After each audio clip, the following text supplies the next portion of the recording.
नमस्कार दोस्तों, आज का हमारा विषय है types of company in the basis of incorporation.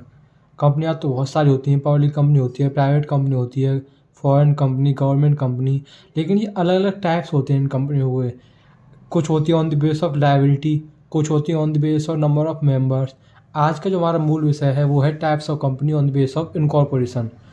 कंपनियों का इनकॉर्पोरेशन रजिस्ट्रेशन कैसे होता है उस हिसाब से हम कंपनियों के टाइप्स पढ़ेंगे। सबसे पहले पढ़ेंगे चार्टर्ड कंपनी। चार्टर्ड कंपनी पहले बहुत चलती थी राजा महाराजों के ज़माने में। इसकी डेफिनेशन है, chartered company are created by the virtue powers of the king और queen and had provided the royal charter by the crown of the country of monarchy. जैसे कि इसका एग्जांपल है ईस्ट इंडिया कंपनी। ये एक chartered company का example है, east India company. और एक बैंक है, बैंक ऑफ इंग्लैंड, ये भी एक चार्टर्ड कंपनी का एग्जांपल है। उसके बाद दूसरे नंबर पर है स्टैट्यूटरी कंपनी। स्टैट्यूटरी कंपनी किसी भी कंट्री के पार्लियामेंट या स्टेट लेजिस्लेचर में कुछ स्पेशल एक्ट पास होते हैं, उनके द्वारा स्टैट्यूटरी कंपनी बनाई जाती हैं। इसके एग्जांपल है लाइफ इंश्योरेंस कॉरपोरेशन, ये एक स्टैट्यूटरी कंपनी का एग्जांपल है। Life insurance corporation, reserve bank of India, ये भी एक स्टैट्यूटरी कंपनी का एग्जांपल है। स्टैट्यूटरी कंपनी के ऊपर कुछ कंपनी एक्ट के रूल्स लागू होते हैं लेकिन कुछ नहीं होते। वो इस वजह से नहीं होती जो पार्लियामेंट में इनके लिए स्पेशल एक्ट पास होकर आया है, इस वजह से ये उसी हिसाब से चलती हैं, उस स्पेशल एक्ट के अकॉर्डिंग स्टैट्यूटरी कंपनी। उसके बाद है तीसरे नंबर पर रजिस्टर्ड कंपनी।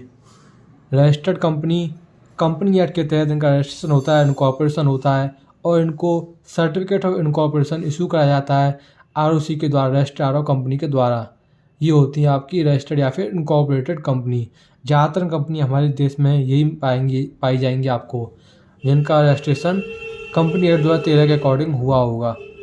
कंपनी एक्ट 2013 या फिर उससे जो पहले कंपनी एक्ट रहा होगा हमारे देश में, उसके द्वारा उनका इनकॉर्पोरेशन हुआ होगा। अधिकतर कंपनियां वही हमारे देश में चलती हैं और ये सारी कंपनियां, रजिस्टर्ड कंपनियां, कंपनी एक्ट में जो भी रूल्स और रेगुलेशन है उन्हीं के हिसाब से चलती हैं। इन कंपनियों को कंपनी एक्ट के सारे रूल्स एंड रेगुलेशन मानने पड़ते हैं जिन कंपनियों का इनकॉर्पोरेशन कंपनी एक्ट के द्वारा हुआ है। ऐसी कंपनियां आपकी पब्लिक भी हो सकती हैं, प्राइवेट भी हो सकती हैं। लायबिलिटी उनकी लिमिटेड या अनलिमिटेड कैसी भी हो सकती है रजिस्टर्ड कंपनी की। हैविंग शेयर कैपिटल या फिर कोई नो कैपिटल, ये सारी कंपनियां इनकॉर्पोरेटेड कंपनी हो सकती हैं। पब्लिक, प्राइवेट, लिमिटेड और unlimited liability, having share capital और नो कैपिटल।